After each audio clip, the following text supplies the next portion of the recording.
my channel. So today's DIYs are going to be a little bit different, and obviously, as you can see, it is not Sunday, otherwise known as Sun DIY, but I figured with the current state of the world and the ongoing COVID-19 pandemic, it just made more sense for me to share this video ASAP so that there's the potential to help as many people as possible as soon as possible. So as you may have heard, the CDC has recommended that everyone over the age of 2, if you don't have pre-existing breathing conditions, are to be wearing a non-surgical mask when you do go out into public for things like grocery shopping or to the pharmacy. So I thought this video could be helpful and a good way for me to help give back and help anyone in need potentially. Outside of donations that I've already made, I want to be able to bring my expertise in DIY to something that's meaningful. Not to say that tie-dye and home decor are not meaningful, but you guys know what I mean. So today I'm gonna be showing you a few different options for DIY at-home masks, and I just wanna show you and highlight how truly easy it is to add an extra layer of protection. Obviously, surgical and N95 respirator masks are critical supplies for healthcare providers, but I guarantee that you already have something at home that can help add an extra layer of protection for you and your loved ones and your community. Okay, I know this intro is long, my apologies, thank you for staying with me. I will leave links to the CDC if there's anything that you need clarification on or just want more COVID-19 information. Please stay safe and do your part in flattening the curve. I've been home for 3 weeks now in self-isolation and I'm going a little bit cuckoo, but let's get into it. Okay, so our first DIY mask requires absolutely no sewing, no gluing, nothing but a piece of fabric. So I'm using a bandana, but you can use really anything at all. The CDC has recommended that tightly knit cottons are your best option for at-home masks. So again, just have a bandana and 2 regular hair elastics. You can also use regular rubber bands as well. I can't vouch for any possible hairs behind your ears that they may rip out, but that is an alternative. Okay, I'm gonna start by folding my bottom edge up about halfway and fold one more time so it goes towards the center. Same thing, fold inwards and up one more time. And so we've got our 2 panels meeting in the middle here. And guys, seriously, this is so easy. I'm gonna put 1 hair elastic on this side and scooch it up here about 1/3 of the way. And same thing on the other side. Kind of looks like a giant candy right now. And all you're gonna do is take these tail ends here and flip them and tuck them inside this little pocket we made. I'm also gonna fold them one more time just so it's a little bit smaller, and go ahead and just tuck this in and pull your elastic. And I mean, if you want, you can totally add like a dot of glue or a stitch. And same thing on the other side. I'm just gonna fold it in and tuck it in and flip it over, and you have an extra layer of protection. This is obviously the front of your mask, and these are gonna tuck behind your ears. So if you want, you can go ahead and add a few stitches just here to hold your ends tucked in, or a little bit of glue, but there you have a DIY no-sew mask. And the biggest thing that the CDC has recommended, that the mask is tight so that you can still breathe, but so it adds some extra protection. On to the second DIY mask. This one is one step up and does require a tiny bit of sewing, but like so little sewing that I promise you can do it. And this one is definitely more comfortable than our first bandana mask. So I've got an old t-shirt. I'm gonna be using both layers, but I'm gonna flip it inside out just so I can measure and add a few dots onto the t-shirt directly. When you measure this out, you wanna give yourself allowance for a few different seams. So I'm gonna give myself a total of 8 inches here. I have a little pea head, so if your head is a little bit larger, give yourself maybe an inch more. So there's 8 inches. And then your height is not really gonna change too much. So I'm gonna give myself about 4.5 inches here. And go ahead and cut those 2 pieces out together.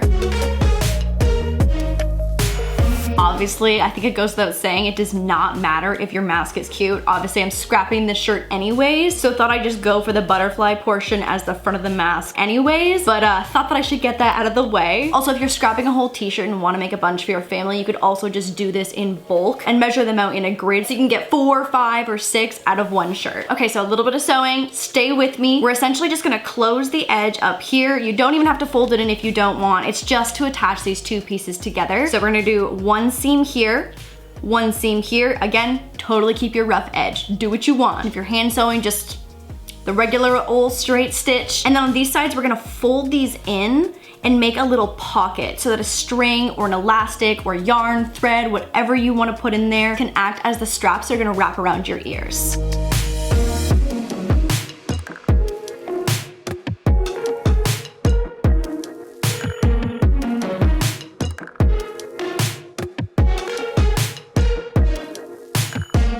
got the main portion of the mask. I've got two little pockets, one here and one here. And I'm gonna measure out 2 pieces of elastic, but again, you can use yarn, string, hair ties. A super similar alternative is actually a headband to use the straps off one of these, because I know not everyone has a craft cupboard stuffed with random things like elastic. So I'm gonna measure out 2 identical pieces. I'm gonna attach a safety pin to one end, and this just makes it way easier to thread it through this little pocket here. And then I'm going to tie these 2 ends together. You can safety pin it or glue it, but the easiest option is to just tie it. Again, I'm making a mask for my little tiny pea head.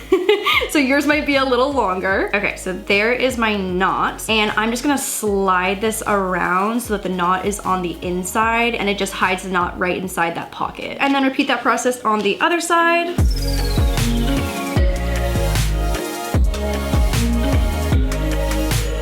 All right, so my knots are hidden. Tighten these up a little bit, and you're done. So that is it, and not bad yellow butterfly placement on my part for this t-shirt. Great use for an old t-shirt though that I definitely haven't worn in a while. All right, mask number 3 coming in hot. So I started with a small square, and then I had a mild to severe fight with my sewing machine. It was an uphill battle that I was not winning for most of the fight. Anyways, we're here now, we made it out. So I just took a square of this really cute rainbow fabric that I had left over from a different project. I hemmed it all the way around on all 4 sides. Again, if you don't want to do it, you don't gotta do it. I just figured that I don't actually have a mask, so I was like, hey, let's go all out on the effort for this one, because this will be the mask that I wear grocery shopping. Anyways, this is the final and most advanced mask, I guess. And again, guys, I don't really know how to sew. I promise that you guys can do this. So essentially, this one has a little more shape and flexibility. This one has a bit of an accordion fold, so it opens up and really forms to your face. So essentially, we're gonna add 2 little fold over sections. So the first one, I'm just gonna pinch here and fold over and pin into place.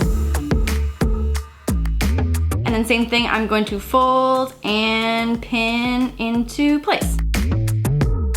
So that's what the front looks like, and here is what the back looks like. We've just got 3 little tiers, and I'm just gonna do 2 stitches, one down here and one down here. And then afterwards, we're gonna attach the elastics at the corners, and I'm just gonna sew those on. I'm gonna do like a tiny, tiny little baby stitch. But again, hot glue, tie, whatever you wanna do. Safety first, DIY effort second, I get it.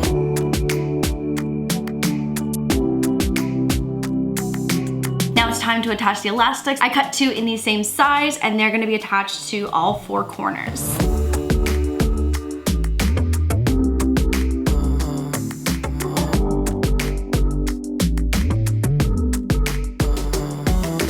And here is the final mask. So we've got our little foldovers and our straps, and it is ready to go. This one is definitely the most comfortable and form-fitting on your face, because obviously the goal is to cover your nose and mouth as much as possible and as tightly as possible without being uncomfortable. All right, guys, thank you so much for watching. I hope these tutorials were helpful. Again, I will have the link to the CDC if there's anything that you want to know that you don't already about COVID-19. Please stay safe, stay inside, take care of your friends, family, loved ones, and community. And if you're new to my channel, I typically post DIYs every Sunday. So if you're looking for something to do, I have a ton of DIY ideas for you. If you're not already subscribed, make sure to hit the subscribe button and the notification bell. Same with the vlog channel, youtube.com/laurDIY vlogs. I will see you guys on social media of all sorts as I sit on my couch and become more and more of an isolation potato. And I will see you guys on the vlog channel and next Sunday for another Sun DIY. Bye guys, love you.